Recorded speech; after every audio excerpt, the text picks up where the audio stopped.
Bu ölkələr sərhədlərini aşdı. Baxaq görək hansı ölkələrdir. Özbəkistan 2020-ci ildən bəri ilk dəfə Əfqanistanla sərhədini açıb.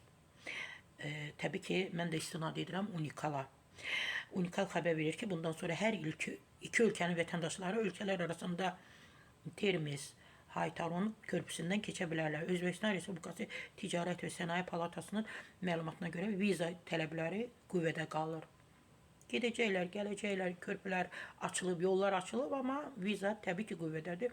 Bundan əlavə özbək sahibkarlarına Özbəkistan bazarına daxil olmaq üçün bir sıra şərtlər təklif olunub artıq.